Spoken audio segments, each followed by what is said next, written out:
Why don't we get the stuff first? Then we will speak.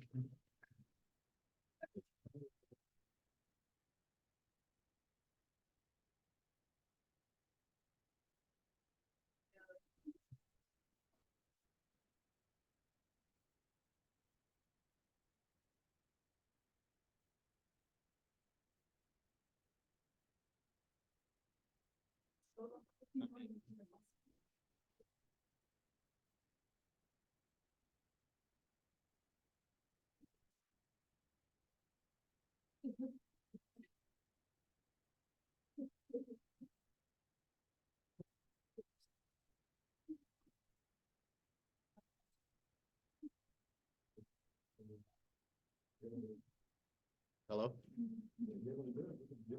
Yes.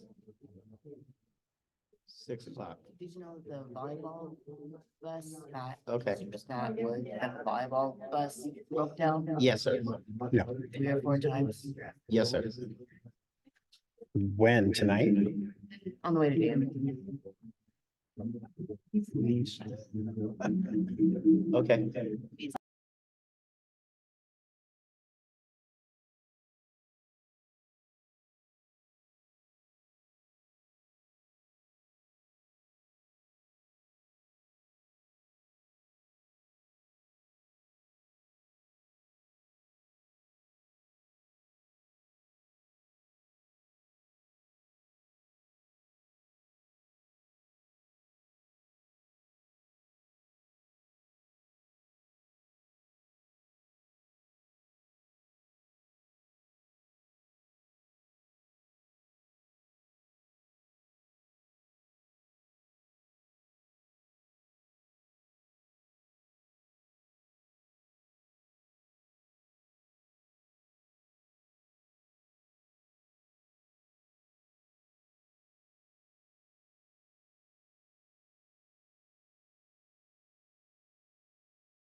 Here. Katie's here now. Let's do good. Hey, wait a second, Katie. Should be unmuted now. The streaming side was muted. We'll go to number 2, the agenda. I'll make a motion to approve the agenda, removing and correcting items as presented. Can I get a second for that? I second it. Thank you. Roll call. Moto Johnson, Here. Katie Johnston. Here. Diana Mendoza. Here. Nikki Pettit. Here. Tyler Wilson. Aye. Robin Vaughn. Aye. John Brothers. Aye. Can I clarify that you were voting aye? Oh, you said. Yeah. So I just said whatever. It's aye. No, Here. sorry. You approve the agenda. That's what we went with. You all meant aye, right? Yes, well, Okay. then I'll- Yes, I was going off thinking about that one, going backwards for the roll. Oh, okay. Folks, we're now ready for public comments. I'll read your names off. I'd also like to ask tonight that if you have a cell phone, or some device that you have, if you could turn that down, we really appreciate that. Okay. Juanice Moya, she's first.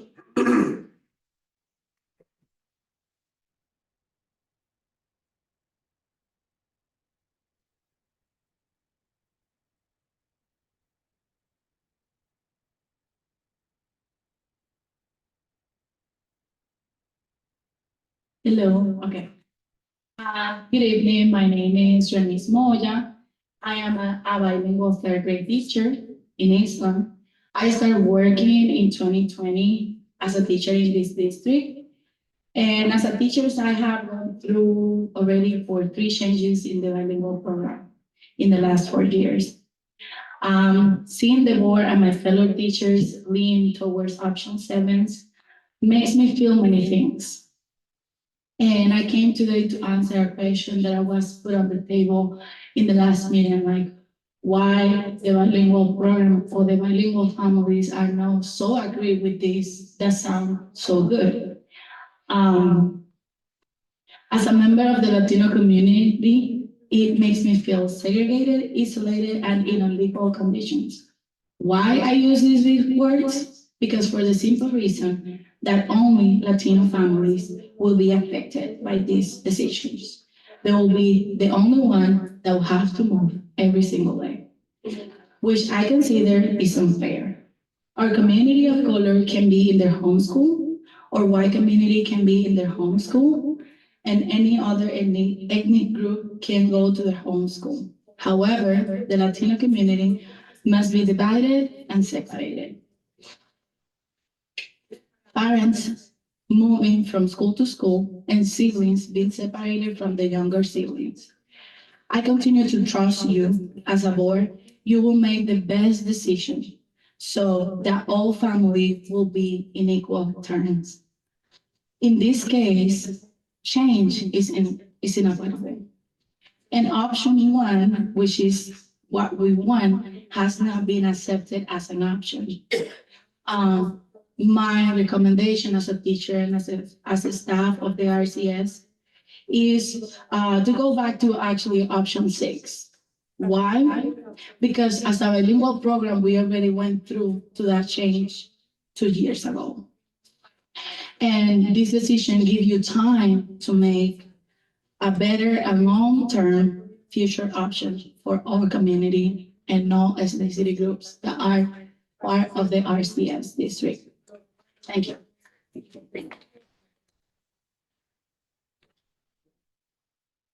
Kenny Cribbett.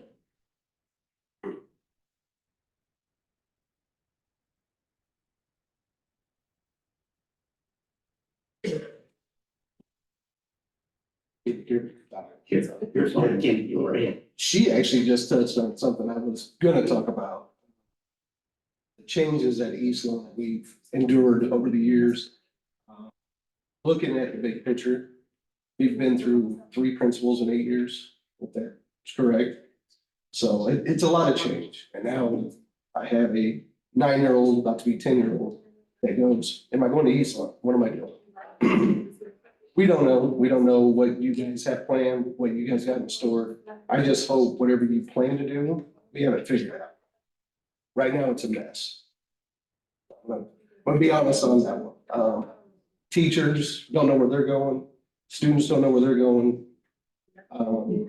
Something we experienced last year. Wife's car was having issues. Luckily, we were right next to East Line. We could walk our kid to school.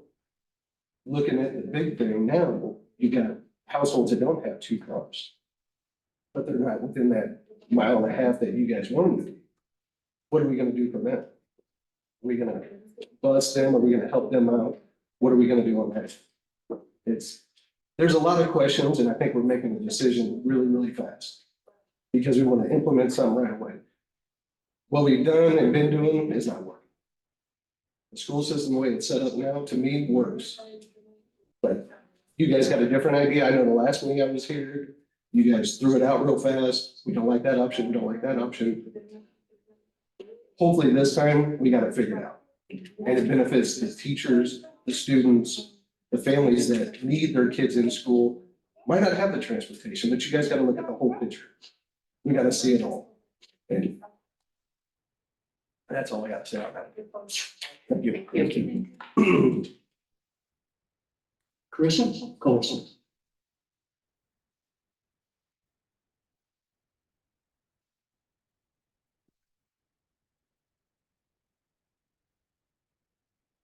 Hello again. So last week, before hearing Dr. Wood's recommendation, I did speak in favor of option 7.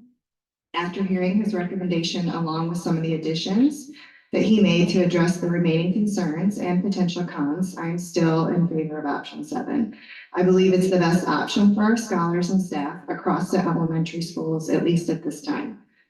I also firmly believe that our bilingual community deserves to be heard, and our bilingual scholars should be given what they need to learn and grow. At this time, a bilingual school would be beneficial for them as well as the monolingual students who do attend that school. But I do have many questions about how we would equitably provide that opportunity, as the numbers would be limited to 1 class per grade level. I also have great concerns that the remaining schools' needs may not be met. If you as a board would like to revisit another option, such as option 1, I do urge you to have the specific discussions regarding how both schools would be affected. Is projected data showing growth for both schools? What needs will both schools have? And can we meet them? Unfortunately, in the past, these considerations were often overlooked for our bilingual population. I believe that moving forward, you have the opportunity to make decisions that result in growth for all of our students, not just some. And I believe option 7 provides that opportunity with a clear path to expand on those opportunities in the future. As educators, we make decisions daily regarding equity. Not all of our scholars need the same things to be successful, but they all need some things. We figure out a way to provide extra help, an engaging challenge, or a different approach to a concept to the scholars that need it, while still allowing the other scholars to flourish. I believe the decision you are making tonight should be no different. Which option provides all of our scholars what they need so that they can all grow together? Thank you. Thank you, Carissa. Mario Concepcion.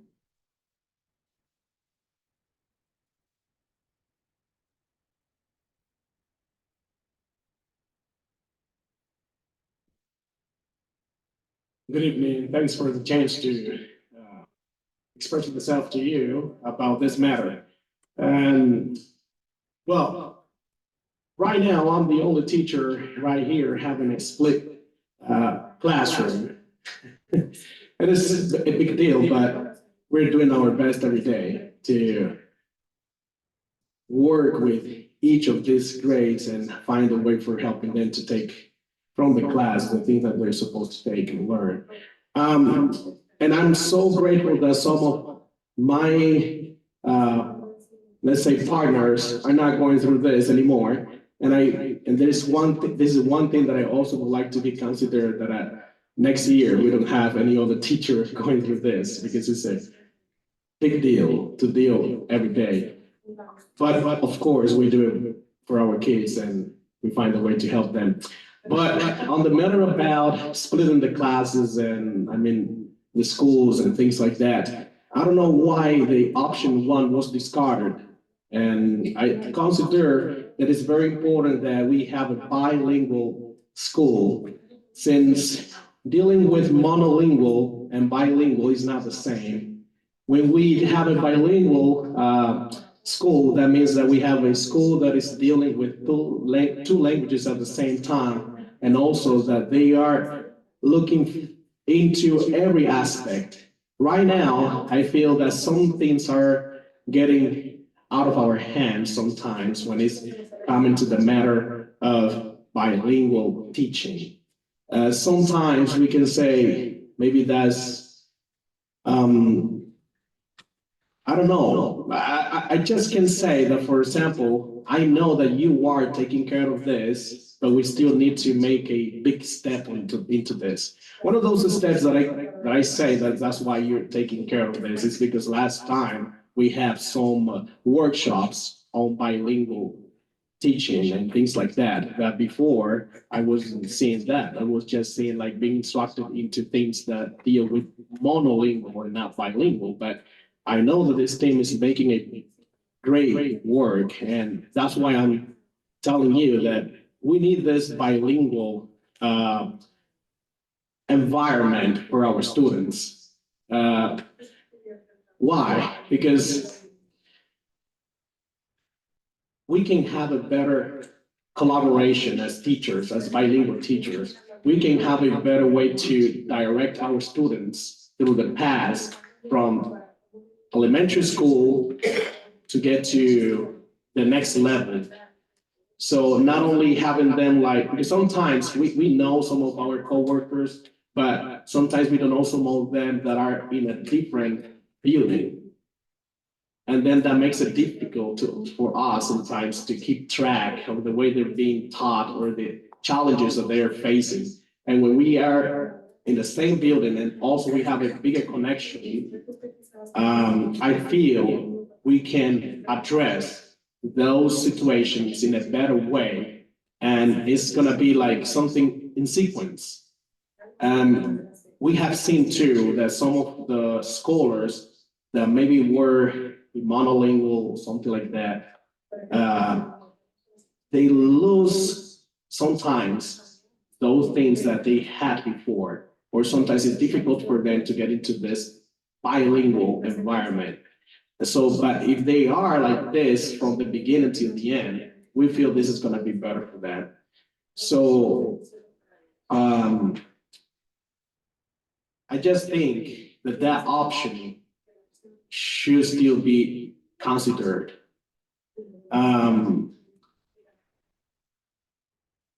Also, because we have the support of the monolingual, because we are also considering having the monolingual together with them too, in the same building that we decide that's gonna be the one.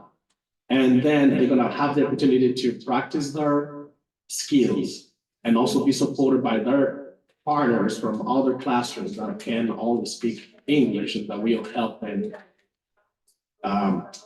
keep both skills and growing both. That's all I have to say. Thank you. Thank you. Bill Holston.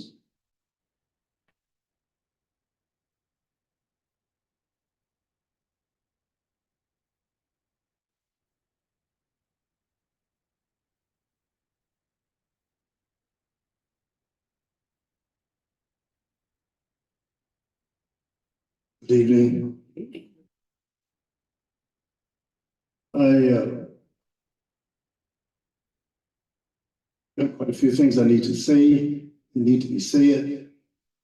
First of all, when we were here on last week, we asked that it be tabled, and the definition and the explanation for table and postponing was with deception. There is a difference. If the attorney stated that it is not, then we need to get another attorney, because there's a difference. Okay? We have not had the opportunity since last Thursday until today to even look at what differences there are. Came from Thursday right to here. So what did you postpone it for? Why? Have you found out any more than you knew last week? No. This takes time. It takes time to do this. I stood out in the foyer before my face was even seen and heard a lot of things. Most of the things that I heard from the parents, they're concerned about transportation. Transportation is a big deal to anybody that works, anyone that has children away from them at any particular time. We need to get that component in place before we do anything, you all. There is no rush for anything at all. Why are we rushing this?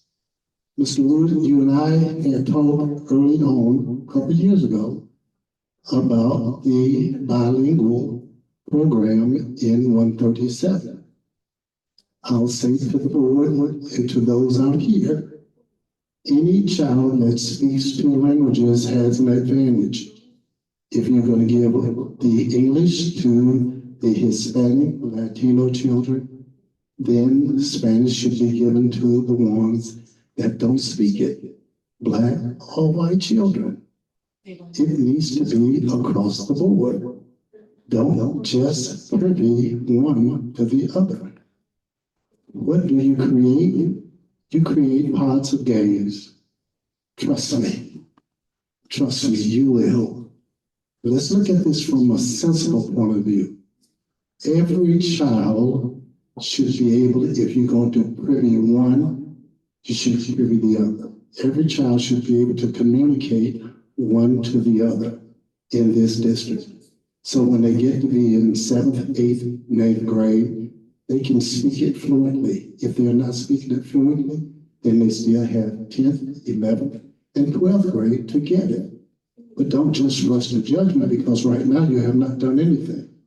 Another thing I want to address, it's nothing against the people who are being paid, but let's let the community members, the parents, talk about this. I know that the teachers have good things to say about the program, but let these people talk about it, because your salary will not change, but their household income can change from this. So let them discuss this. You have good things to say, I appreciate that, but we need to let the parents who's gonna affect the most. Who's gonna really affect? Latino, Hispanic, Black, and white. What about special education? How do you address that? There's a lot of things that's going on here. We're moving around a ball that's square. And it's not going to be any better if we don't slow down. Transportation is a big thing. We are at the point right now to where we have a meeting that's scheduled for transportation, and it's going to address transportation throughout this municipality. Okay, slow down and let's do what needs to be done in order for this to be done right. I understand what you want to do, but slow down and let's make sure we're doing it the right way. No one is going to say you did a good job if you don't. Let's just slow this down right now. One other thing I want to address real quick. This building, in this building, we need to know if that educational component is in place. Because from what I'm hearing, it is not, and this is from parents whose children are here. If you're going to take the children out of 137's main buildings and bring them here, they still need to be educated. This is not the babysitting room, because then all you're doing is getting beneath McDonald's and Burger King and Arby's and Wendy's. It's not the babysitting room. If you're not going to educate them, then we need to disband this real quick. Otherwise, it's going to be hell to pay. We have to make sure that these children are being educated. Demographically, I see there's an imbalance here. It's imbalanced. These are not the only ones that should be here as you all proceed. So we need to get this right, and we need to get this right away. Okay, that's all I have. We need to make sure though that you listen at what's happening out here. These people are saying something that's dear to their heart. It's gonna affect more than just them though, when you do what you wanna do. Right now, you have not had the opportunity from Thursday to now to check and make sure the decision that you're trying to make tonight is the right decision. Let's just slow down. Not saying you can't make a decision later on, but let's just slow down to make sure that we have it right. We only have one time to get it right. There's no halftime. This is not a shopping center. There's no halftime at this. It's just this one time. Let's slow down. I'm asking each and every one of you, search your hearts. Slow it down just a little bit so we can get this right. Do we need it? Gotta have it, but we gotta have it right. Because if we don't, it's not gonna be good. It's not gonna be good. We don't want parents pulling their children out of the school. We do not want it. We want them in. And another thing before I get up, let's address the staff teacher turnover ratio, which is too much, even when you have sports. If you change coaches every year, we got a problem. Okay? That's all we got.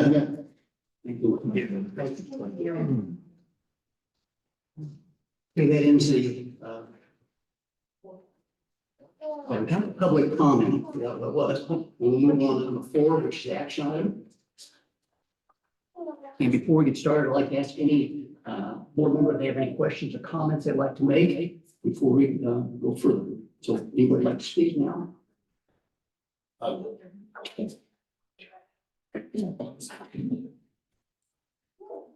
Good evening, I'm Board Member Johnson. First of all, I want everybody out there and the past couple of meetings that we've had. I want to thank all of you for the input that you guys have given me and the rest of the board and the staff. I want you to know, at least from my viewpoint and my heart, I understand what you're saying. And you all are important to us. Of course, this is going to be a decision that is going to impact us not only for the rest of this year or even next year, but like I said before, Mr. Goldstein actually touched base on something I was going to read, but to save time, I'm not going to read it. Tabling and postponing something is definitely two different things. And again, for the third time, I feel that we need to look a little bit deeper into this and come up with a solution that's going to be a long-term solution, not something that we're putting over that's going to only last for a year or two, a Band-Aid that's going to appease certain people. No matter what decision we make, it's gonna affect a lot of people. Listen to this, even the comments that I heard tonight, which is a lot fewer than the ones we've heard the past couple meetings. What you said impacted my mind and the way I think. I honestly believe that we need to table this and think about what we're doing and try to come up with a better solution, or at least like we did, like Dr. Woods did with number 7, he added some things or subtracted some things, good or bad, positive or negative. One keeps coming up. Maybe I didn't look hard enough at one. Maybe the board didn't look hard enough at one. But I think we need to table it and really think about what we honestly need to do, because this is going to impact us for a while. Thank you. Thank you, Moto. Anybody else? Hello, guys. So I went through my notes, emails, from previous board meetings and what I got sent to me. I wanted to address some of them. I'll try to make it quick. I have a lot wrote down. just some of the points that were brought up, building a new school. That was brought up a couple times. We all wish we could build one giant school where all of our teachers are under one roof. All of our K-8 through 8 students are under that same roof for the best collaboration and melting pot of all of our students. But the short answer is that we can. We as a community district don't have the funds to support that. And our richest uncle that lives out east isn't gonna give us the funds either. But if you wanna take that up with Uncle Sam, he is buried in Troy, New York. The disruption to our families. We as humans have adapted and overcame more complex things in our time. Think back to when you had your first child. I was 22, barely could keep myself alive, and they said, here is this thing, keep it alive. Most everyone has moved, switched, or lost a job, had your car break down, dealt with school during COVID and e-learning. Those are just some examples, and we don't give enough credit to our young kids, how strong they are when they do this. I moved school districts twice when I was young. We don't think about it at the time, but most of them make it through. Will it be stressful? Most definitely. But the families, communities can adapt and overcome this. Disruption to our teaching staff was another thing brought up. Our teaching staff is strong and resilient. COVID and e-learning has shown that the staff can teach and reach students in many different ways. Ultimately, the students are the teachers and this board's #1 priority. The process of the change was also brought up. We as a board have talked about this since around October, not in great detail at every meeting, but it has been talked about. We have been trying to involve the staff community and will continue to reach out throughout the coming years to come with everything. The needs for the bilingual students and the bilingual staff was brought up quite a few times. And the staff across the whole district as well. We are in a time crunch. And what I mean by that is all of our competitors, the other school districts, are out searching, offering, and hiring teachers into positions for next year.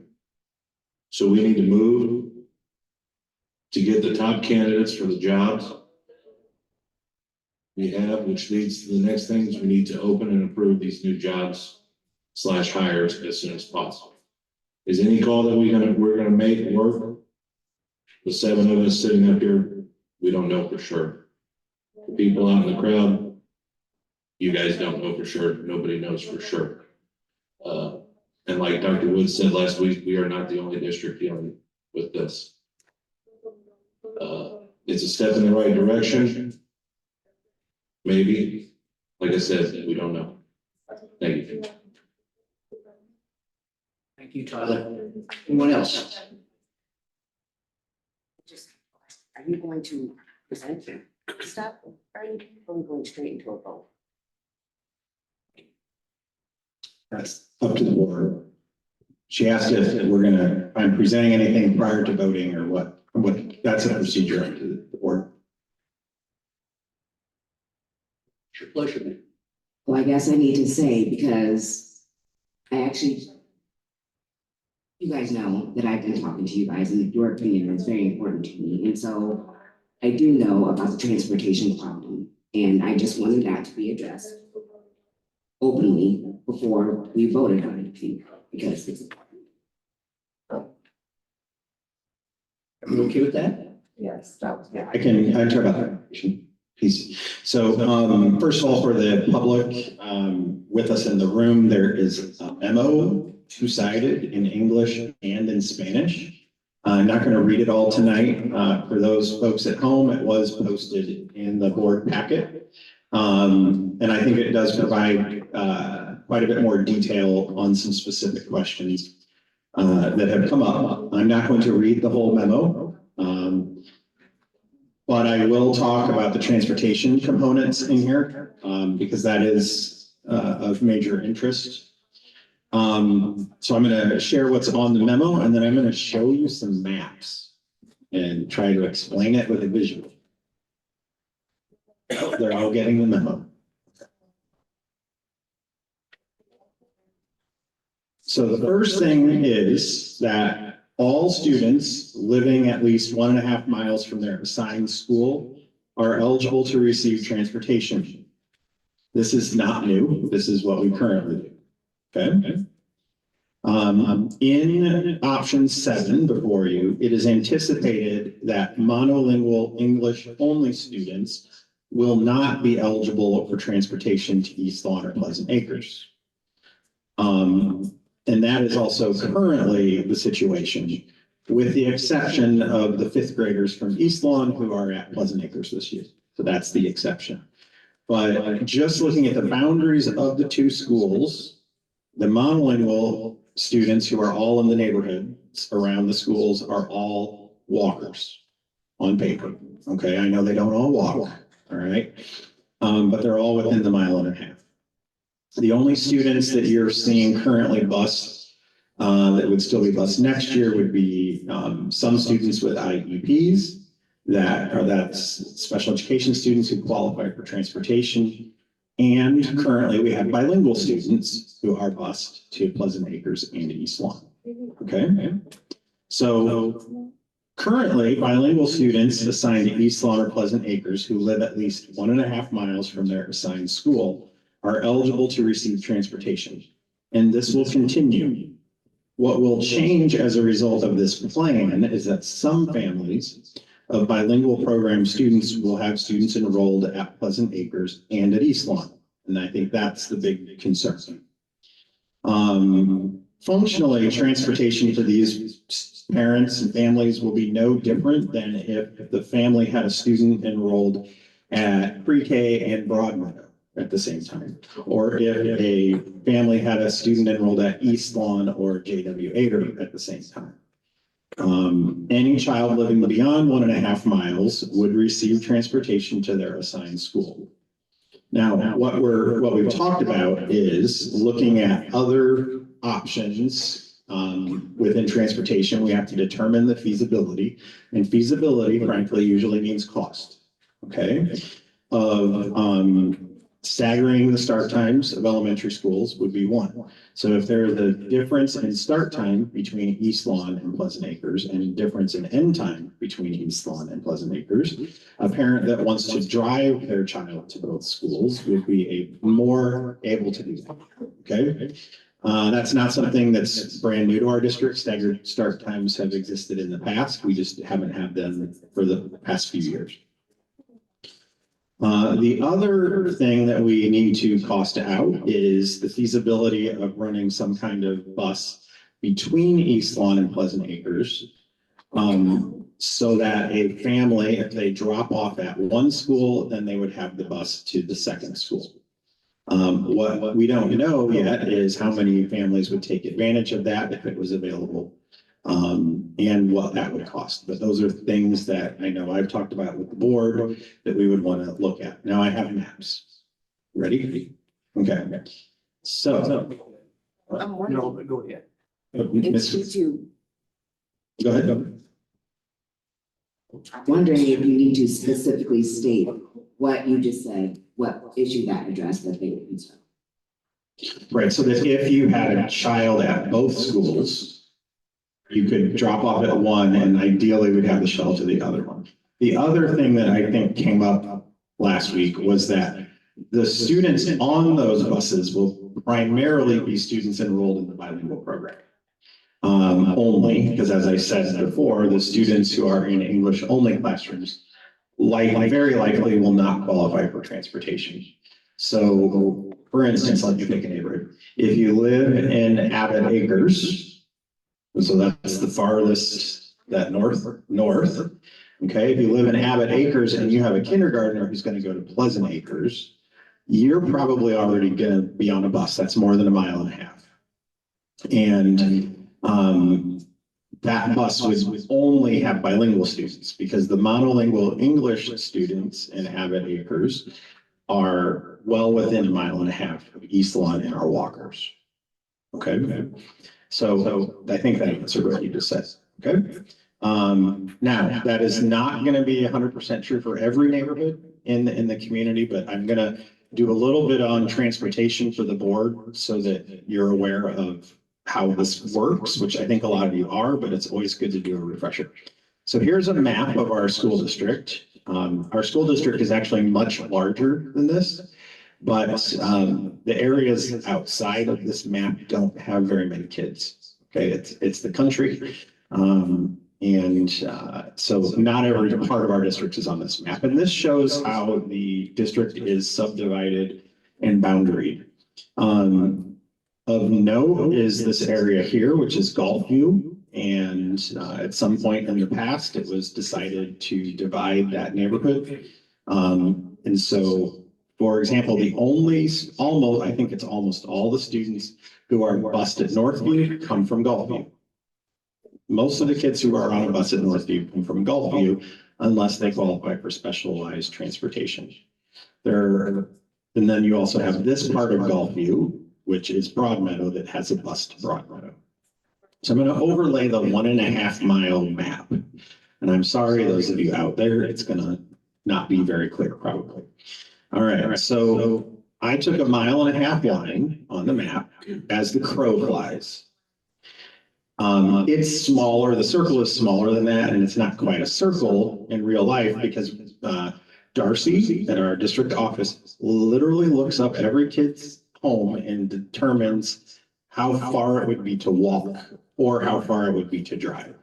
So it's a little bit different than that, but this gives you kind of an overlay of really just how far reaching the boundaries of the school could be. So for example, East Lawn, Pleasant Acres, and Northview overlap considerably. Okay, there's a huge overlap between those within 1.5 miles. Broadmeadow, so the only part of town that is ever not walkable by boundaries, if we were to do it, is going to be South Point. South Point is not walkable to any of our schools, including the junior high. Now, again, there are some kids who live outside of town that are bus riders too. So I'm just trying to give you an idea that there aren't a lot of kids that we bus because they live beyond 1.5 miles. The way our boundaries are drawn, most kids live within their neighborhood or are able to walk to their assigned school, except for Gulfview and except for South Point. Those would be the two main areas. So I'm going to give an example of a student. So I'm not very good with graphics, so just bear with me. So this is a family down here in South Point. Okay, and they have a kindergartner and a 5th grader in the bilingual program.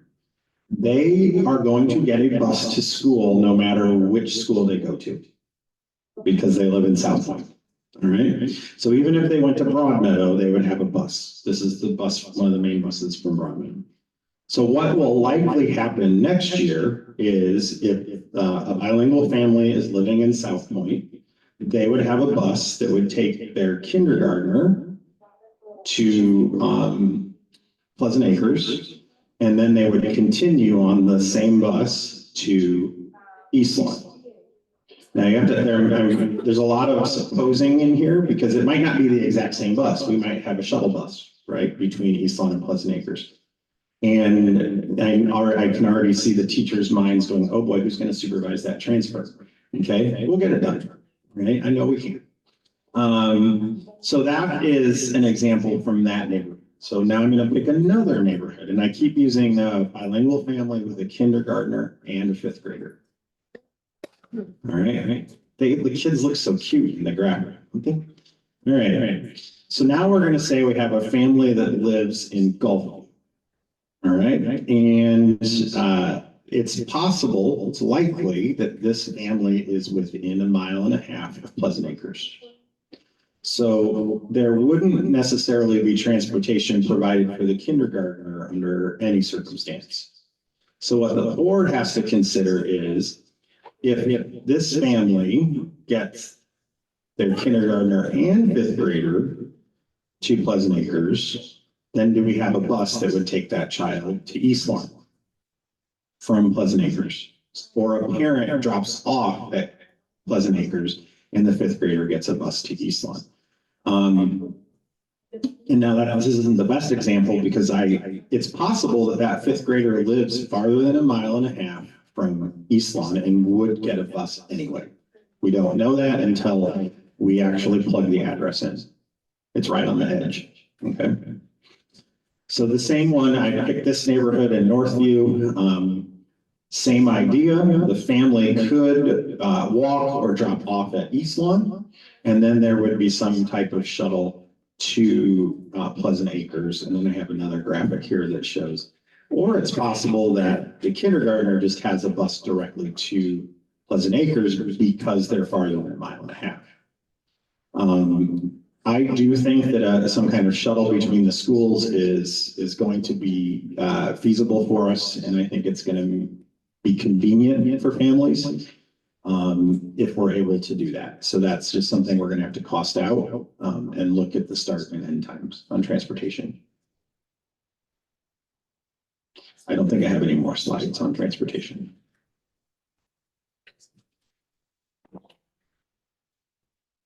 Any other comments from the board?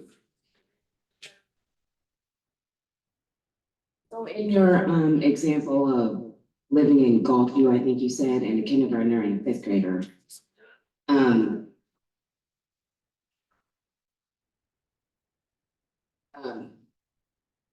And the fifth grader would be able to be bused, but not the kindergartner.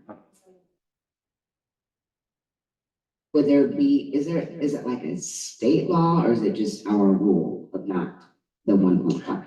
So the transportation rule is for reimbursement from the state. The state does not reimburse for transportation of students beyond or within a mile and a half. So that's why any busing that we might do within that mile and a half is going to be a direct cost, 100% direct cost to the district. And right now, I don't know what I'm not going to put anyone on the spot, but the transportation reimbursement, I'm going to say is something around 80% gets reimbursed to us on the cost. And it's higher than that, I think, on special ed. So would there be any type of program that we would be able to do if a parent was, had some type of an issue with getting their child to school and also getting to work on time, like sending both since one qualified? Like, is there any way that we would be able to make that kind of rule? Like, if you have one child that qualifies, then both children would qualify, but like, maybe they would have to pay a fee or something, so it wouldn't be reimbursed. So, I mean, I think it's definitely something we can look at. I don't have a definitive answer. Right. I do know, for instance, with special education, that, so for instance, some of the students at Northview. So the student in a self-contained class at Northview qualifies for transportation. The sibling, right, is not able to ride the same bus. So I'm wrong. Allison, I'm going to pick on you. I thought we got transported siblings. Never, ever? Okay. You were really supposed to make me look good. So Sorry, No? no, siblings Okay. are not on those buses. they're not. Okay. Unless they have an IEP also qualified. Okay. I was wrong. So then back to my question, would we be able to talk about something like that, or is it just strictly off the table? Well, we can do whatever the board wants if the board is willing to pay for the service. Yes. Would that possibly be a fee that we could charge a parent? Or I don't know how these things work. I don't know either Okay. on that. But I mean, these are things that we will certainly be able to explore. As you know, I've talked with some of the board members about the possibility of opening up transportation more.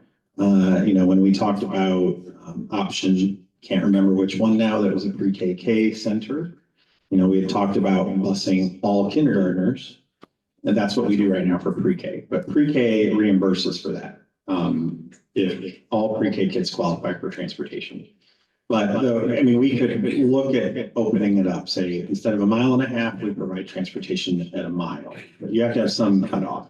Or there buses, transportation grants? I mean, is there anything that we can do to? Okay. Thank you.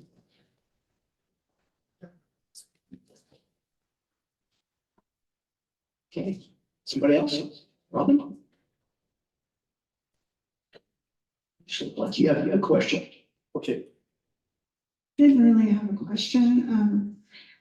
I just had I guess more or less a statement, but from what I gather from this, voting on option 7 is a jumping off point, and you're gonna work on transportation after this to get us the best option from that. And then aside from that, you're gonna work on bringing in a third party to give us an overview of more data so we can make a determination that's gonna be long-term on what we can do as a district. So this is basically just a stopover for us, this option 7 right now. Right. And I spelled this out a little more in the very last paragraph of the memo that, I mean, it's possible that this option would work for us for a few years. I don't think there's any solution that's a forever solution because we have to really look at the demographics of the community. And that's why, again, I think I added that piece in last week about working with a consultant to minimally do the demographic analysis and projections. And, you know, they get street level, how they do it, you know, which neighborhoods where we would anticipate. And then also they're able to do some objective evaluation of our facilities also to determine space. And I think that's where an objective viewpoint would be more helpful for us. But yeah, so right, we might not have to change next year, but I think bringing in the consultant is going to put us in doing it earlier. It's going to be doing it earlier. I would say if we were to start this, I mean, I would probably start later this week contacting the companies about getting some proposals together. And we would start working on it this spring. And if there's if we get to a point where we think there's going to be a significant change, we would be having those conversations in the fall. And when I fall, I mean August, September. The consultant can also do community engagement sessions. If next year we're having a conversation about changing boundaries or reorganization, then the consultant can actually facilitate the conversations and the listening sessions with families. And I'm saying facilitate. You all would obviously be able to participate in that. But having that objective third party kind of looking at it hopefully takes some of the emotion out of it and allows us to make the best informed decisions. That was a really long answer to something you didn't. That's it. I'm gonna Yeah, stop. just a little. In that circumstance, then I think it's fair to say that, like I mentioned last week, we as a board really need to sit down and determine what our goals are. So we can direct this person that we're bringing in as to what we want to achieve. That the data he collects is going, or she collects, whoever, is going to be going towards a specific purpose. And I agree with Nikki. I've always thought transportation was horrible in Rantoul. From when I was a child walking to school, I thought, why are we walking to school? We're such a small town. I would love to make some kind of change to the transportation in our town. And also, before I get on here, thank you to the parents for coming out and talking to us again. And thank you to our staff members that are present. We truly do appreciate you. Like I mentioned, it's wonderful to see all of you participating in the democratic process. And like any kind of democratic process, we don't all get what we want, but we try to come to some kind of consensus that benefits a little bit of everybody.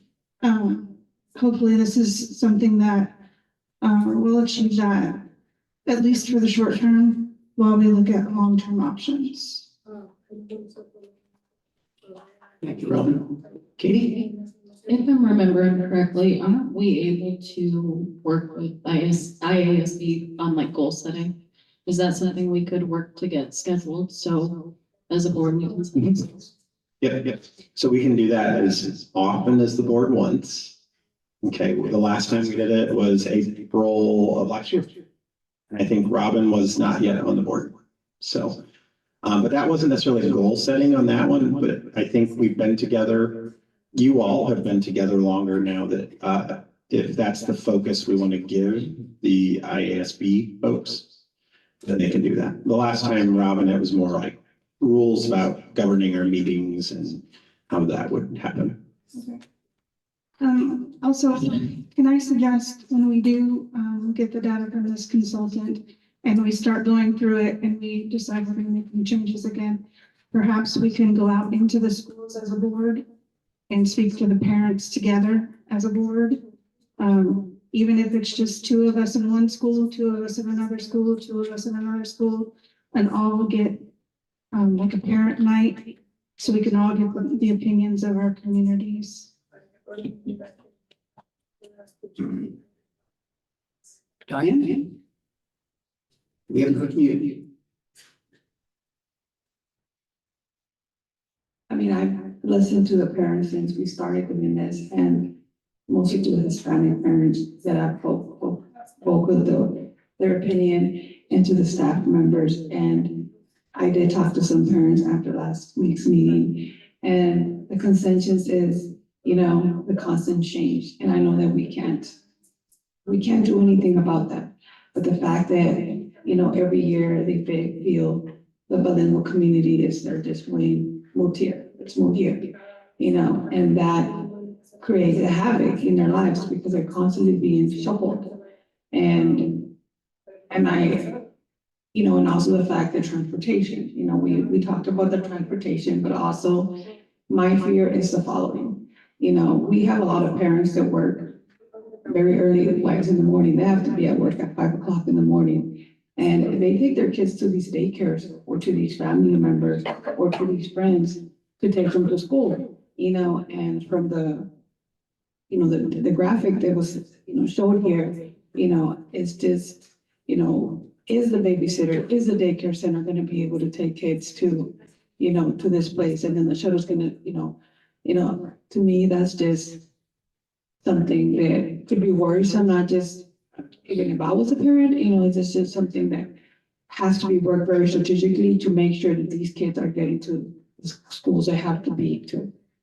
And then me staggering the times would be a good idea, but also we have to take into consideration the daycares in town, you know, have to work because, you know, they're the ones that drop off those kids at school, you know, how we thought about that.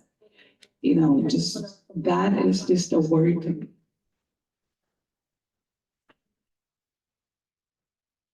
Thank you, Diane. Anyone else?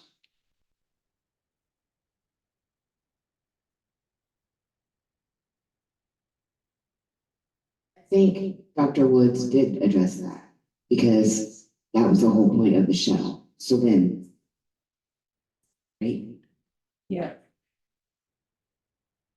Yes, but, we also have, what I meant was like, you know, have we also discussed this, like I said, with daycares, you know, the situation with transportation. Have we done that? So the daycares, most of them are already delivered all, to multiple schools. And I think, I haven't had this conversation this year, but we did last year, is that the daycares would be supportive of a staggered start, because it's going to make it easier on them, have a staggered start and pickup times. Speaking as a person who did daycare for 5 years, yeah, that would be beneficial to have a staggered start time, for dropping off and picking up at those schools. Can we address why option 1 fell off the table?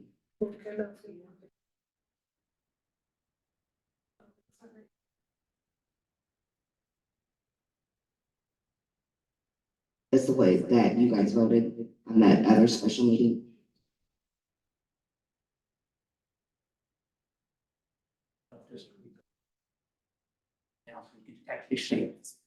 And that was based off of the data that you collected from the teachers and things, correct? I don't. I don't know how individual board members made the decision, but the process was, if I recall correctly, was Mr. Brotherton asked, which ones do you want to discuss? And each person put ones on, and I believe 1 and 2 were removed in the first round. Okay. And we did talk about all 7. Okay, thank you.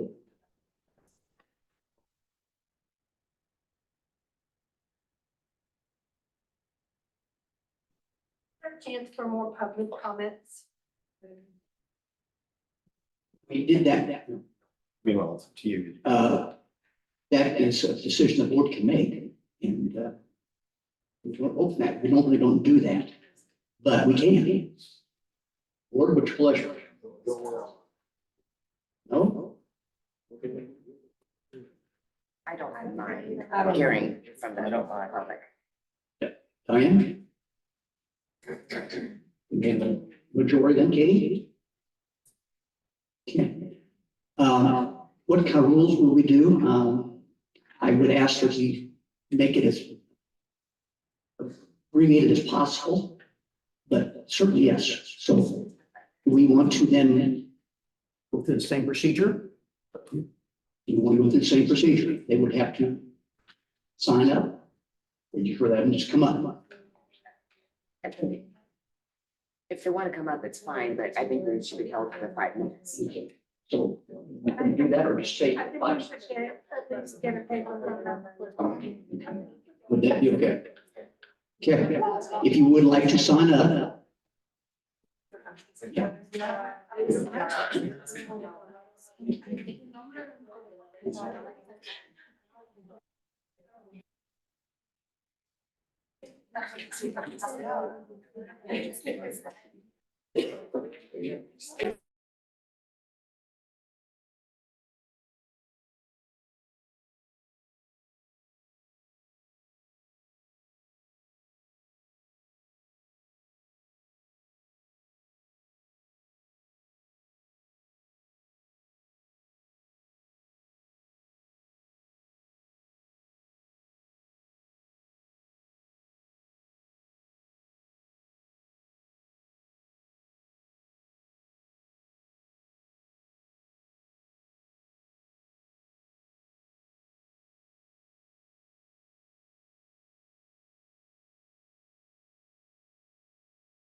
They've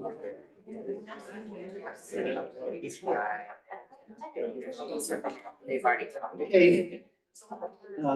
I'd ask the public to, find receipts or whatever. And, since we are doing this, and, I think it's important that we do follow the 5-minute rule, and we're gonna try to keep this moving as quickly as possible. So people, why they can quickly come up and we'll let you speak. And that's what we should do. So, yes, and it's limited to this topic. So we will, about the board's decision here, not about something else, if that's possible. And we will have to talk to you about that if you wander off into something else. So we'll start with Mr. Golston. He's top of the list. He's not here. Okay, we'll move on.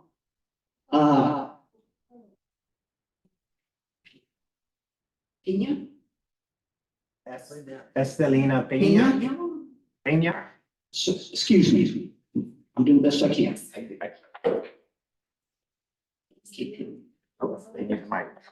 Sorry, I hit the microphone, Ricky. And Francisco, you'll be next. I'm here. Thank you.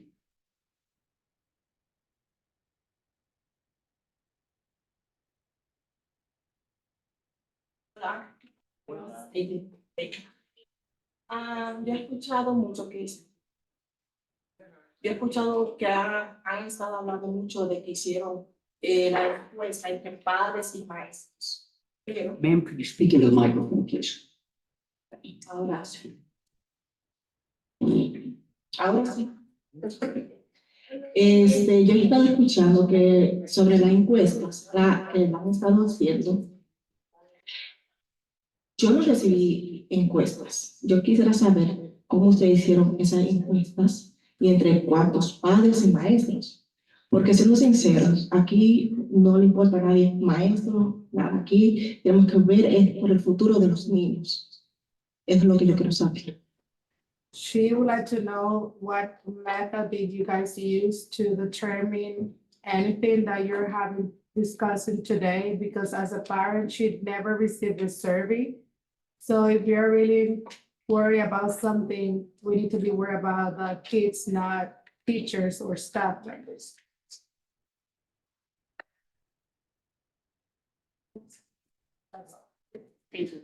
Thank you. Francisco. Mr. Rojas.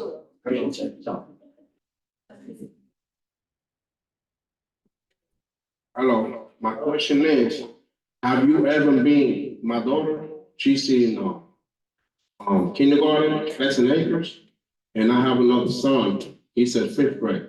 So have you ever been a PA to pick up, a kid or something? Have y'all ever been there? It take at least 40 minutes. I work at 3:30, jail work. So if I have 2 kids, I would have them in the same building. Why? Because I gotta get there every day, and she knows, because she work over there. I gotta get there 2:15. Wait there for 30 minutes to my daughter to come out. Imagine if I have my daughter there and my son some Islam. That's gonna be a mess, because what's it gonna do to me? All right, I gotta get my daughter and then I gotta wait for my son. So what's gonna happen? They're gonna fire me. So I'm gonna lose my job. So my best recommendation is to have Latinos or Hispanic in one building, bilingual. I came from Patterson, New Jersey, all the way to Rantoul. When I came here to the USA, I was 5 years old. In Patterson, New Jersey, they had one bilingual school, Roberto Clemente. So everybody in town, they know where the kids was. So everybody that didn't know English, they was in that school. So my personal thing is, if you do that transportation like that, one kid shout out to the other one, it's gonna affect me. Because now I gotta tell my job, okay, I don't have time to pick the other one. So that's my only issue. So I hope Y'all do a better job to at least put it all together in one school. Thank you. Thank you. Thank you. Sarah? Woodrum.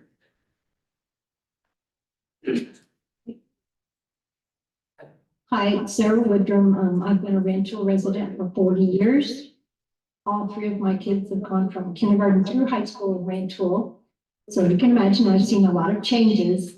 And again, like he just spoke, it'd be a good idea if each one of you could pick a school, show up there at 7:30 in the morning.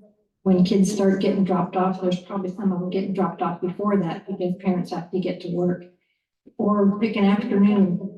You're gonna have to get to school by 2 o'clock, even though they get out at 2:45, because that line starts backing way up. Kids don't get to school like they used to. They used to walk, ride their bikes, right? Things like that, but that doesn't happen anymore. In the springtime, you might see 1, 2, maybe 3 bikes in the bike rack at school now.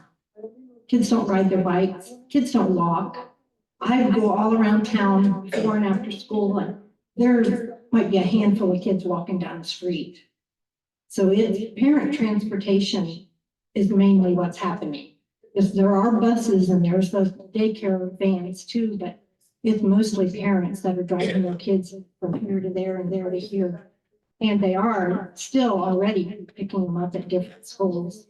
If you've got one at Northview, one at Broadmeadow, one at Ader, it's a lot that moves all around. So I do ask you, could you please pick the day, one day? Doesn't have to be several days of the week. One morning, just show up over there at any one of the schools at 7:30 in the morning and just kind of watch the flow, watch what goes on. Look around and see how the kids get to and from school, or pick a day after school. Show up there at 2 o'clock and just give a look and see what goes on. Because I'll tell you, those teachers and the teacher aides, they do an awful lot of work helping these kids get on and off these buses and shuttling the kids and getting the kids out of their cars. There are a lot of kids that won't get out of their cars in the morning. And that makes a lot of, yes. Oh, yeah. That makes a big backup in all the traffic flow at the schools.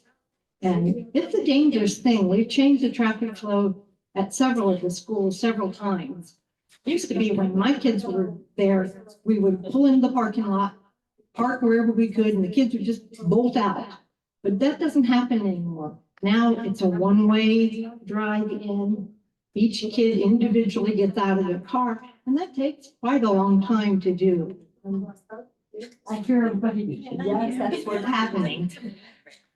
I'm also a substitute TA, so I do see firsthand what goes on with the transportation and also in the school. So that's what I've got to say. Please really look hard at this transportation.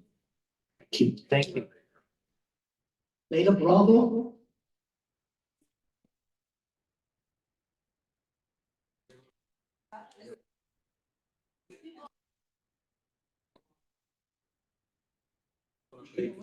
Mr. Golson, you're next.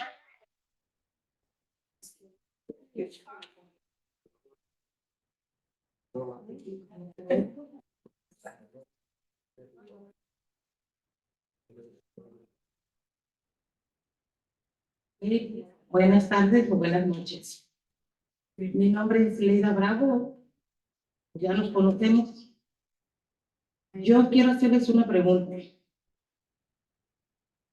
Lo que nosotros hemos dicho, nuestras preguntas, ¿no son valiosas para ustedes? My name is Leida Bravo, as you already know me. I have a question to ask you. Aren't our requests or questions valuable for all of you? For comments? ¿Cuántos cambios ha tenido nuestro programa y cuántas veces han tenido que mover a nuestras familias? How many changes has had our program and how many times our families has been reorganized? ¿Por qué siempre tiene que mover al programa bilingüe? ¿Por qué siempre los hispanos? Why only bilingual or Hispanics are the ones who need to be moved? Why only Hispanics? Las encuestas que se enviaron para todos los maestros, como comentó la semana pasada, fueron para todos los maestros, pero el caso de que los maestros bilingües son muy pocos. Entonces, si ellos decidieron por optar por no querer la opción número 1, los únicos que se van a mover son los maestros bilingües, no son los demás. The survey that was sent to all the teachers, you need to take into account that we are minority. So if you really take the voting, number 1 won't ever show up. La mayor parte del tiempo, los años que hemos pasado aquí, los cambios que hemos tenido, ya lo había dicho anteriormente, no han funcionado. Volvemos a regresar al mismo lugar que estamos. The changes that we've been through as multiple times and different ways, we're going like over and over in the same situation. And one second. Los últimos. Sí, los cambios que se han hecho los años anteriores. So all the changes that they have been done previously year, they haven't shown us any progress or like a successful decision. Nosotros no estamos pidiendo una escuela bilingüe dual, nosotros solo estamos pidiendo una escuela bilingüe porque sé que por algo se comienza. We are not asking right now for a dual immersion program, but we're asking only for a bilingual school, so there's a start. Y a pesar de que hemos venido y hemos estado, o sea, ustedes ya decidieron por la opción 7, ustedes quieren la opción 7. Nosotros hemos venido, se siguen alargando las juntas, pero ustedes no toman en cuenta regresar a la opción 1. We've been here multiple times and option number 7 is still on the table. And she doesn't understand why you don't take into consideration to bring back number 1 and really take a look at it. Usted mismo lo dijo, ustedes lo decidieron quitarla de la mesa. Nunca preguntaron a los padres, que son los padres los que van a salir afectados con este cambio que ustedes quieren hacer. It was a decision made. You decide number 7 and that was it. You never took into account parents that they are the ones that are going to be really affected with this decision specifically. Muchos padres latinos que son, o sea, son ellos los que deberían de tener una junta. Hace rato se dijo que se podía tener una junta con los padres bilingües, solamente con ellos, porque ellos son los que van a mover a sus hijos, ellos son los que van a ser afectados por el cambio que ustedes quieren hacer. I agree with proposing that you guys have a meeting with Hispanic parents by building and hear their voices because right now they are the ones that are going to be affected with this decision if you pick number 7. Sí, porque de cierta manera ellos deben de dar su opinión y deben de también de saber en qué cambios van a tener a sus hijos, porque de a largo plazo a ellos les va a afectar también, tanto a los padres como a los niños. In the long road, they need to know what is going on in every detail because it's going to affect them as parents and as well as their children. Y sí me gustaría, como dijeron hace rato, tener una junta en cada escuela con todos los niños del programa bilingüe, con todos sus padres. A ver, ellos están de acuerdo con los cambios porque ellos son los que se van a mover. And again, I really would like to have that meeting with all the parents in every building and hear their voices so they can take a decision and a voice in this situation. Thank you. Thank you.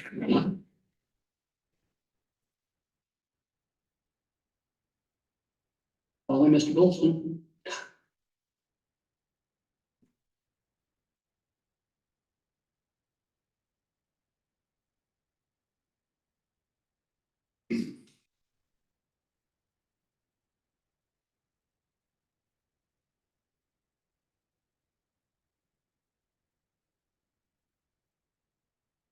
I was trying to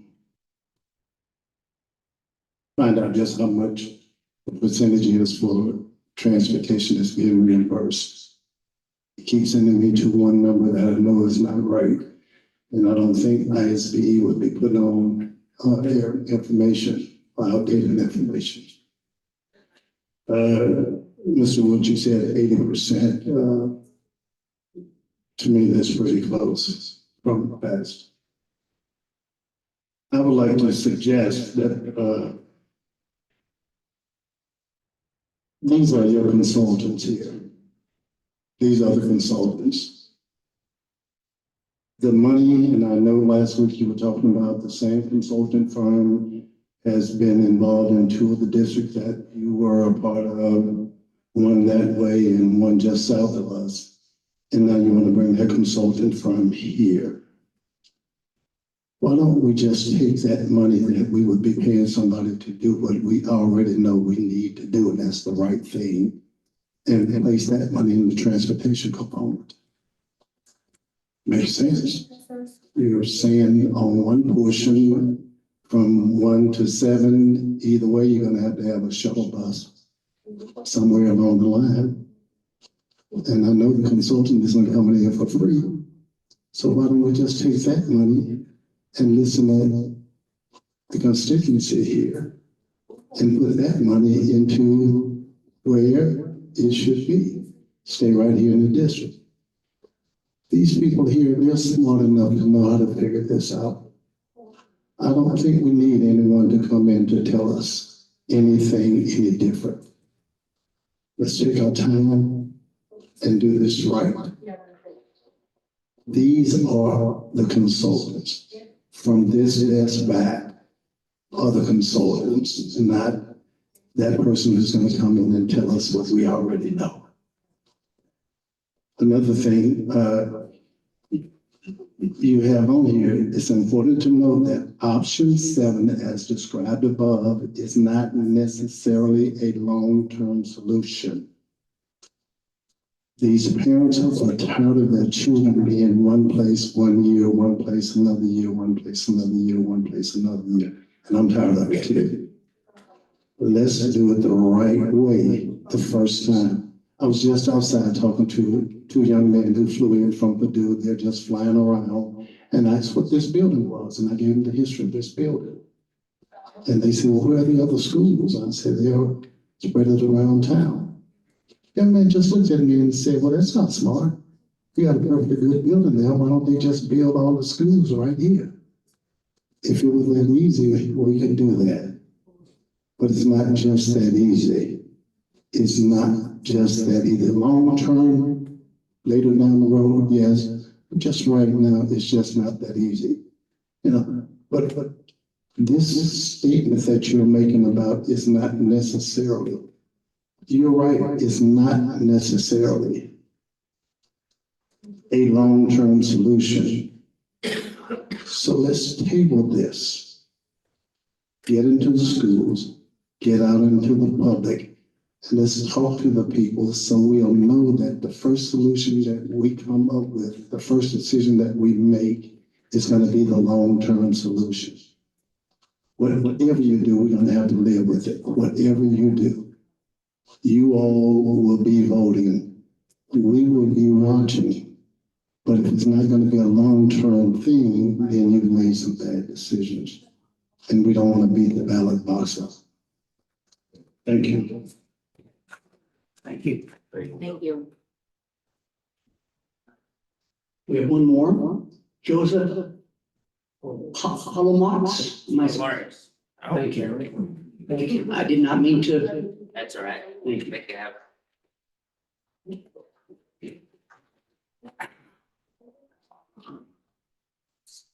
Hello. No. Okay, with option number 7 here on the table, you know, it says that it has a long term. Mike, you know, oh, sorry. Sorry about that. So what would happen if this doesn't work, you know? The Latino community needs to know, you know, and the ones A that little are, closer to your head. Thank you.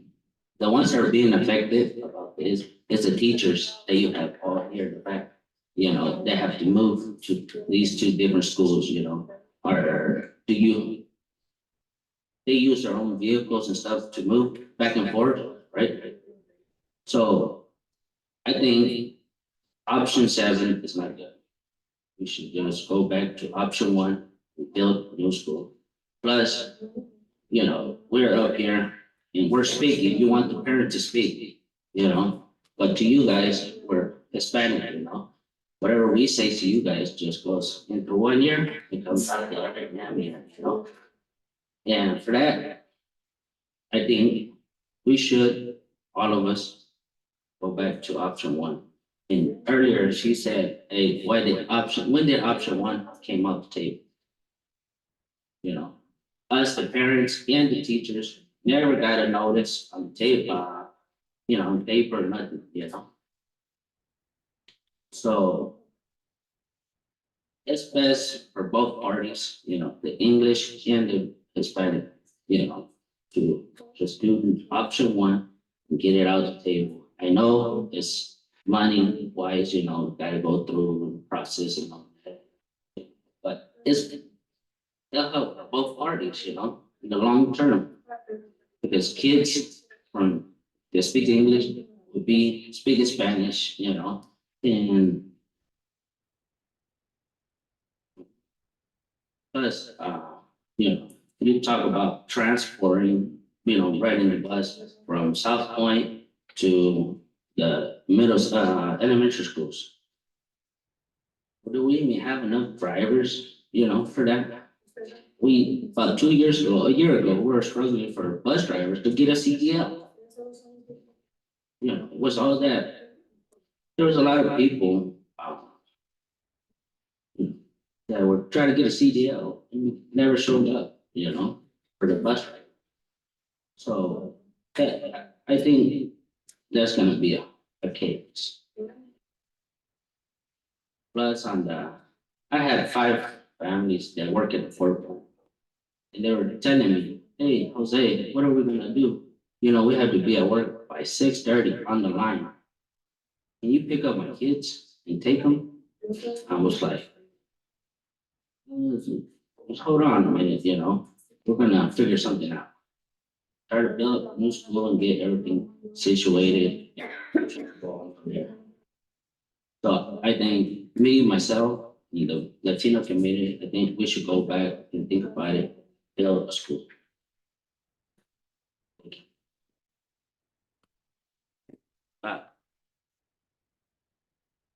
That ends the second public comment section. I'll go back to what I said after the first one. Are there any comments? Concerns? From the board? From what we're hearing is a lot of the bilingual parents want a dual immersion program or a bilingual school. And I know that Dr. Woods already touched on it, but I'm sorry for putting you on the spot. But can you explain the reason why we have come that we cannot this time do something like that as a district? And I'm sorry for putting you on the spot. What I'm here for. Thank you. All right, so a dual language school, which is actually what Mr. Concepcion was kind of talking about during his comments, is where we would have monolingual English-speaking students enrolled in the same classrooms as our bilingual students, with the target of both groups of students becoming fluent in both languages. Okay, that's not something that we are prepared to jump into for next year. If we were to do it in the future, which I am actually supportive of, and I know several board members are, but that requires a lot of planning. And you are looking at a 5-year process for enrolling a K-5 dual language program. So the reason it takes so long is you can't take a 5th grader who's never spoken Spanish and put him in a classroom that speaks Spanish. So you have to bring them through starting in kindergarten or 1st grade. The other concern that we have, and we would have to do a lot more investigation on it, is whether we would have enough interest from our monolingual English-speaking families to enroll in that program. So we can want it, but it doesn't necessarily mean we will have enough parents who want to enroll their children in it. And I would say on that, question on the survey that we did of the parents, that came back very mixed. That to me didn't mean there was no interest. It just, part of it means parents don't understand what that commitment would mean. And those kids we would be pulling from Broadmeadow, Northview, from all of the district. And then we would be sitting here asking, how are we going to get those kids to school? So again, that's the component I'm talking about when I'm talking about more long-term planning. I do think a true dual language with English and Spanish speaking kids together is direction we need to go. And it can happen within option 7. It's not the easiest option for it. And I did talk to Ms. Pettit about this after the last meeting. It's still hard because of space issues, but it all comes down to how many English speaking kids we would be able to enroll in it. And we just don't know that right now. Did I answer your question, Dan? Thank you.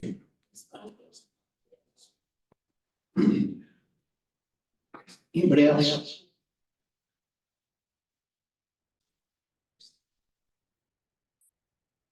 I just want to explain that option 1, building a school was never an option on option number 1.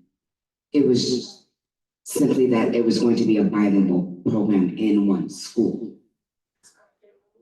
But now I'm going to put you on the spot again, Dr. Woods. Can you explain why that was taken off the table? There was a reason for it, and I'm asking that to be shared. So I don't know why the specifics as to why individual board members would have removed it. My caution on that plan, there's a couple of points. It would essentially close East Lawn. Okay, so option 1, which is what the parents were talking about. If we were to do option 1, it would essentially close East Lawn. And I think I'd have to double check my numbers. About 2/3 of the English speaking kids at East Lawn would be moved to other schools in the district. So that's a concern, as we would be dismantling one school. There's a lot of positives to having all of our bilingual students in one building. I've talked about that before. There's a lot of efficiencies that we gain in that, right? We don't need a bilingual social worker at 2 schools. We need a bilingual social worker at 1 school. So part of what we are trying to address in option 7 is adding the staff where we can alleviate some of that pressure by having the program in 2 buildings. The other one was the strand of students. So if we were to have East Lawn shift to a bilingual school, you would still have to maintain a certain number of English speaking students in the school by law. So what we talked about was there'd be a 2-strand bilingual school, 1 strand English speaking. A strand is at kindergarten, if there are 2 classrooms of kindergartners, that's 2 strands. Okay, 2 first grades, 2 strands. So a strand in a school means you've got K 1, 2, 3, 4, 5. A 2-strand school has 2 of those all the way through. So if you have 1 monolingual strand in the school, what do those classrooms look like? And what we talked about at the January board meeting is those classrooms would be disproportionately enrolled by African-American students and biracial students and students with disabilities, more disproportionate than the rest of the district. So there are multiple challenges with doing that right now. So, Dr. Woods, in a roundabout way, that would be similar to segregation? Is that kind of how it would be? Because you would have the majority of the Hispanics in 1 school. And like you said, I think visually, yes. Legally, no. Okay. Yes, it would seem like that, but I'm comfortable that. So the issue with the law is, are there English speaking peers? And so the law does not care what color those English speaking peers are. It just happens that when we did those numbers, it was disproportionately African-American and multiracial students. So I understand what you're asking, and I think I answered it. Keep turning this off. That's all right. Can I just say, I think part of the reason, option one wasn't, to me, the better option was because it was so disruptive. And like I mentioned, I'm very happy to be the progressive member on this board and deal with, school sectors. But if we're going to talk about being disruptive, that would have been my option. And at the time when we were voting, we were all choosing what our best options were. And I chose that.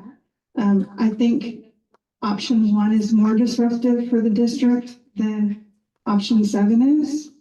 And if we're trying to be less disruptive at this time, then option 7 is a better choice. Thank you, Rob.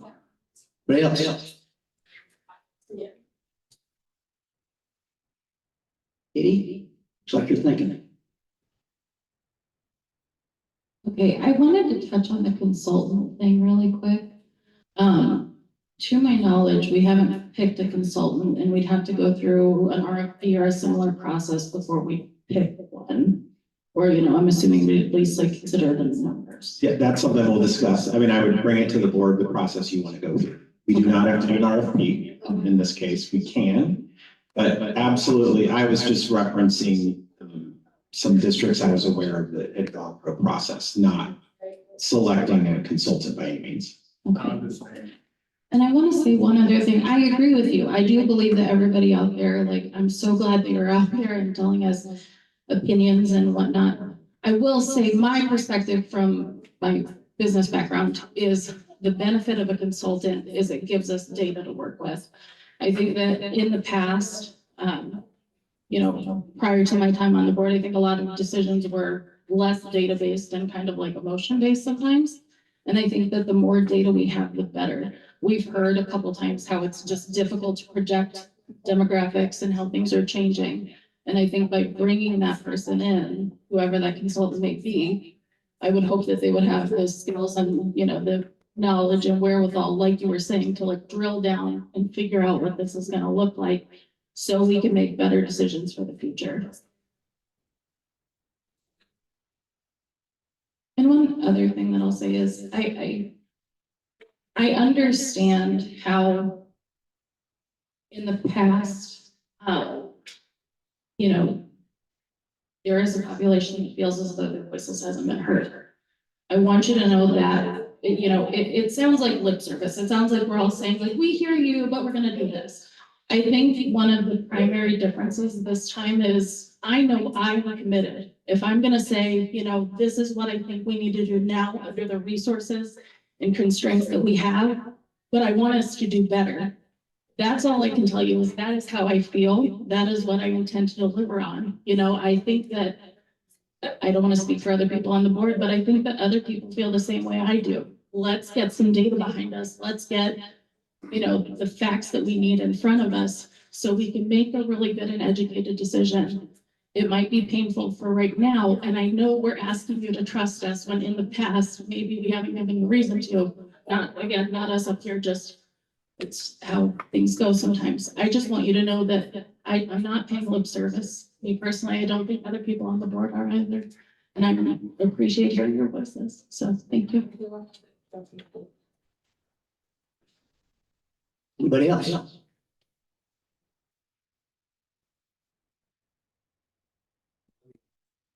Go.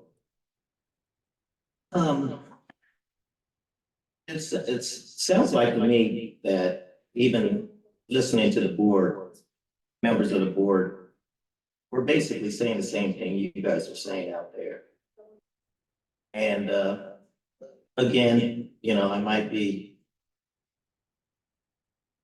redundant on keep saying the same thing over and over, but I just heard board members say the same thing that some of you guys are saying. We need more information. We need more. And again, I don't see why, at least me as a board member, don't see why we can't table this and get more information so we're satisfying everything. Of course, the bilingual, the other ethnic groups, special education, the teachers, the parents with whatever difficulties that this may cause. One thing we definitely don't want to do is to put in place to where we have parents losing their job. I have kids too in the Rancho City schools. And I have to set in line, waiting 20, 30 minutes for my children to come out of school.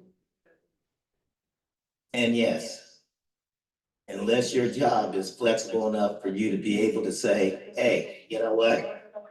The school system says that I have to do this, this, and this, then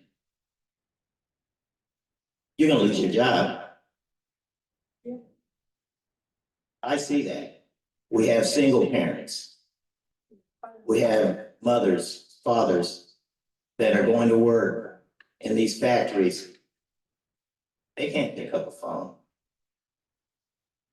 Their phone's in a locker, or it better be turned off.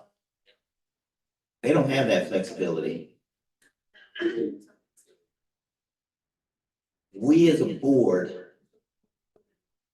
don't see all that because not all of us have kids in the city schools, but I do. I have problems with my kids, IEPs, 504s, other different problems. I see exactly what you're saying. I'm a single father. I was blessed and lucky enough to have a job to allow me to pick up my phone, to leave my job when my kids are having problems.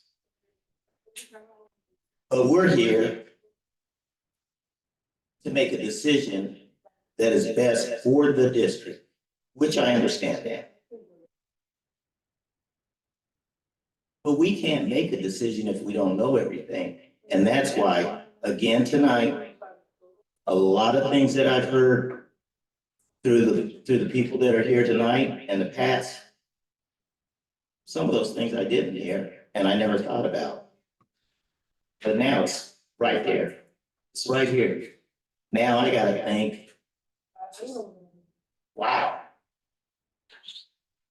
what would I do as a parent? How would I feel as a parent? How would I feel as a teacher? I understand some parent says, you know, this ain't about the teachers. This is about the children. You're exactly right. But I will tell you this. If we don't think about these teachers that are doing their utmost best to make sure your children get a good education, no matter what group you come from, then we're losing. We're losing as a district. We're losing good people. And that's a shame. So again, and hopefully this is my last time saying it, I would like to table this and try to get better information or something, because this is hurting. I mean, everybody up here wants nothing but the best for your kids and for you as teachers and administrators. And this is one of the hardest things that I've ever been through. I'm talking about this to people that I didn't even know, you know, I'm going to Walmart and going, wow, this is important. Not only to this group in here or the groups that came the last couple meetings.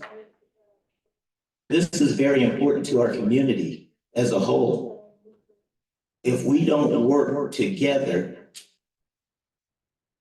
we split apart, and then we become weaker and less effective. And I'm not sure, I thought I heard this somewhat. Then we start, I won't say fighting amongst each other, but that feeling. You listen to them, but you don't listen to me. You're giving them this, but you're not giving us enough. Everybody's going to say that. we have to decide one way or another what's best for everybody. And that's all I want to try to do. Thank you. I will say, sorry, I didn't mean to say that. For me personally, I think that's why we need to try to make a decision tonight. I think there is so much uncertainty between the teachers, the parents, the staff. We can't figure anything out until we've made some sort of decision. I think we are all committed to getting data together and figuring it out, and, you know, acknowledging that maybe this is not the very best situation that we could possibly have in an ideal world with no constraints and, you know, resources or lack thereof. But I think that we will lose good teachers. I think that we will cause, you know, parents to be even more uncertain about like where their kids are going to school next year. I think that we can't have, I mean, I guess we could have another meeting. I just would prefer that we try to make a decision tonight. I think that it is to everybody's detriment if we delay it. Thank you. Anybody else? I also have children in the school. I also have sat in that line and not been very happy about it. I also have children with 504 plans and have gone through that process as well. But I think the question that I would like to ask is, what kind of information would be beneficial to you to help you make a decision? Because from what I'm understanding is the data that we're requesting, the more information we're requesting, is something that's going to take a long time to get. It's not something we're going to be able to get in the time constraints that we have to keep teachers on staff or employ bring new teachers to our district the best that we can. And we can't go forth with the way we're doing things now, so we have to make some sort of decision. Thank you, Robin. Or Ms. Bonds, excuse me. One of the data that I'd like to know about is the busing. We're gonna make a decision and say, hey, we're gonna go with number 7 tonight. And just like one of the parents said, and I know this for a fact, and it's very true. It is hard to get bus drivers. Now we're gonna add bus drivers when there's no bus drivers. We can add teachers, but are there teachers? I understand that majority of the board would like to go ahead and end this tonight. That's fine, because majority always rules. All I was trying to explain to you is give you what I feel, just like you gave me what you feel. You said you had kids. I understand that. You said you had kids again and 504s and other situations. I understand that. I'm a single parent. I don't have someone else helping me in any way. So I'm not saying my situation is worse than yours, or yours is better than mine. But everyone out there has a different situation that we're not looking at every single situation. Some are going to jump on board with 7. Some are going to, of course, want 1. I'm not saying 1 over 7 or 7 over 1. I'm just saying that I feel, just me, feel that there's got to be something out there that we're missing. I'm missing. And I must be missing something you guys are already looking at. And if it's information, I hear comments sometimes coming from Dr. Woods that he talks to certain board members. Doesn't mean I'm getting that information. Am I missing something? Are you getting something that I'm not? So yes, ma'am, I am looking for something. Thank you. I'll bring us back maybe a little bit. So the board can, I mean, you can continue the discussion as long as you want. That's up to you. An individual board member could call the motion an individual board member could call a motion to table. And then if there's a second, then there's a, but you can also continue your discussion. I just wanted to remind everyone of the procedural rules. Can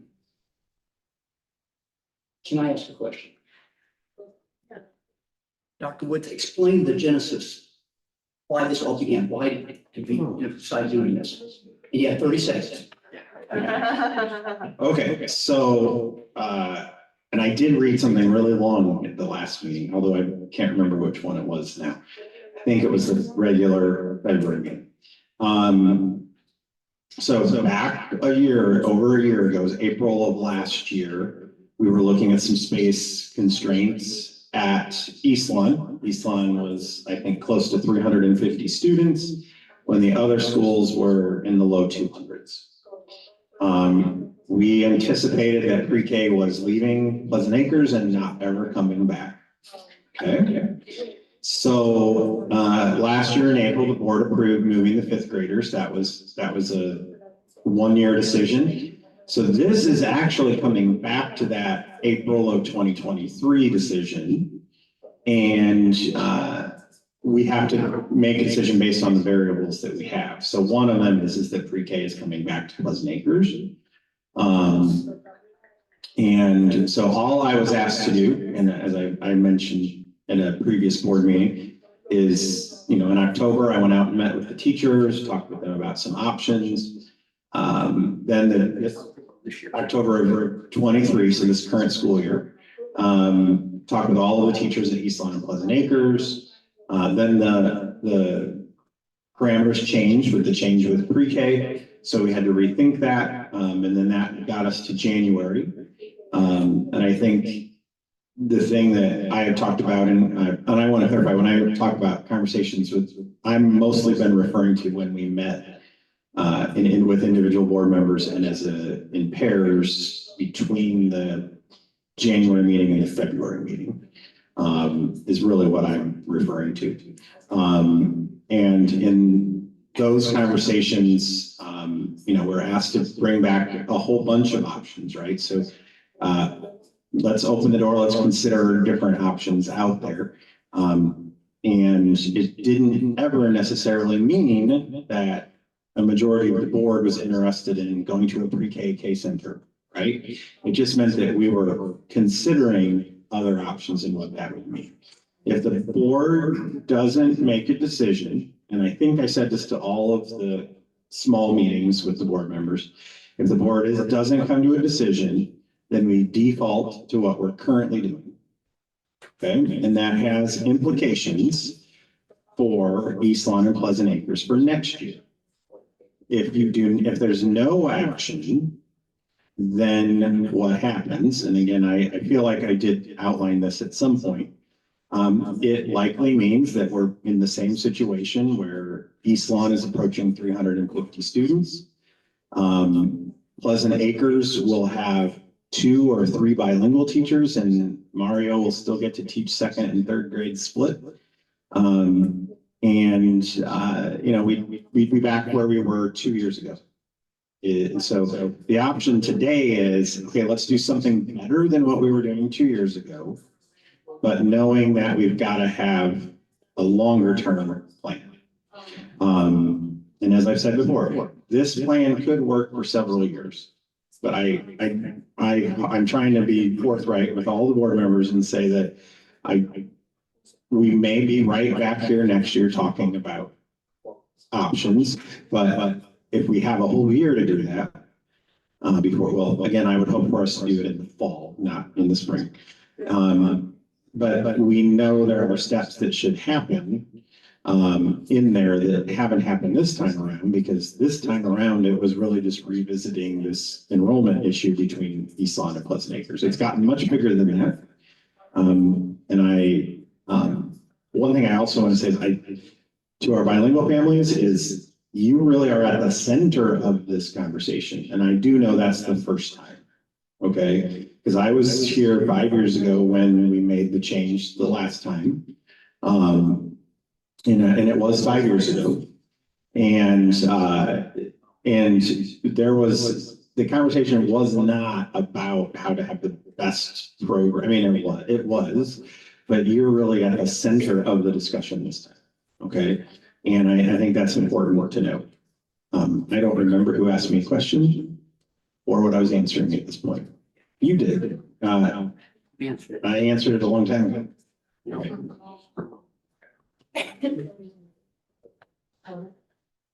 I appreciate what Dr. Woods just said. That has been my thinking from the beginning.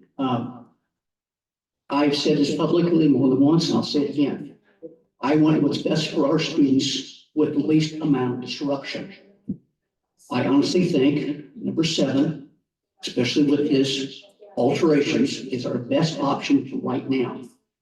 If we don't make a decision now, we are going to be affecting so many more of our students, our teachers, our administrators. Everybody will be more affected.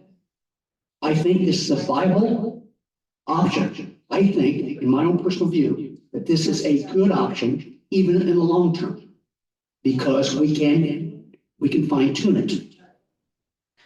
But I just feel, well, I feel strong. I'm going to make the motion right now that we adopt number 7. So I'll make the motion. Can I get a second? Motion, I'm sorry. Go ahead. No. So, Mr. Woods, question, you mentioned that,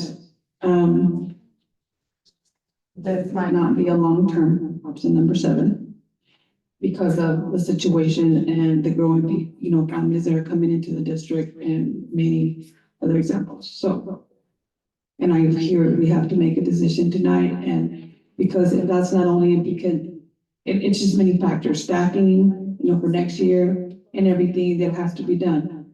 So I heard some of the parents saying that they feel like they don't have a voice, like we're not listening to them. We're not, what they've been saying for the past 3 meetings, because this is the 3rd meeting, we're not taking into consideration what they're saying. Maybe I can propose something. We've spoken about having, our goal is to one day be an emergent or do bilingual school. We want that, but we cannot get into it at the moment. Let's form maybe if the board is okay with it, committee of parents that can come to us and we can get together maybe quarterly or something and speak about their opinions, what they think, because they're the ones being affected. They're saying that they don't have a voice. Let's make a parent committee who wants to be involved. If that's what you guys want to do, let's get involved and let's speak our minds and let's talk about it. But I understand that we have to act now rather than later, because there's many components that you know better than we do. Because you have that role as a superintendent. Nick, you had a comment. Okay. I just wanted to say that, like Diana was saying, that I heard that parents were saying that their voices weren't heard. But I did hear a voice, and I voiced those concerns as loudly as I could. But like some of the other people on the board, I do feel like option 7 is the best option because it is, I know that you guys view it as it's only happening to you, but I see it as a positive thing because it is leading for collaboration with the teachers, which is what they were asking for. And then I also heard you say that you were concerned about your children not having a solid base like that pride, school pride, and your children would be going in the same cohorts, kind of, if that's what you want to call it, throughout the whole bilingual program, which when I talked to you, that's what I heard, one of the pieces was important to you. I heard you last week when you voiced your concern about the transportation, and I am on it and trying to do the best that I can in order to make that happen for the families. But I just wanted to explain that it's not that we aren't listening. I feel like we are. Like Dr. Wood said, you really are the center of the topic and of concern. We just have to think about the whole picture. And so we're trying to look at positives for everyone. I just wanted to know group. Thank you. The motion's on the floor. Can I get a second? I second it. Okay, Lodo Johnson. but we'll call for the vote now. That's what it's. Yes. Moto Johnson, Sustain. Katie Johnston. Diana Mendoza.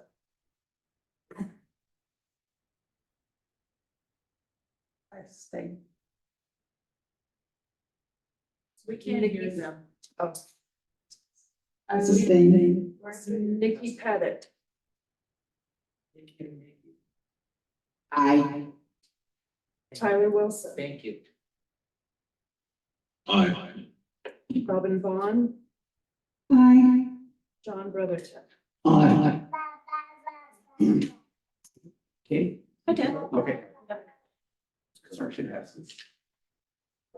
Motion passes, and we'll move on to the next item, which is number 5, which is board and superintendent comments.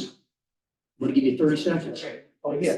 Thank you, everybody, for coming. I want to give a shout out to Mary Elise, our translator. She's translating it now. Okay, that was all I had. So thank you, Mary Elise. I appreciate it. Any board members? Any board members? No other comments from the board, so we'll take a motion to adjourn. I'll make the motion to adjourn. Second? Vote of second. All in favor? Aye. Any opposed? Thank you for coming.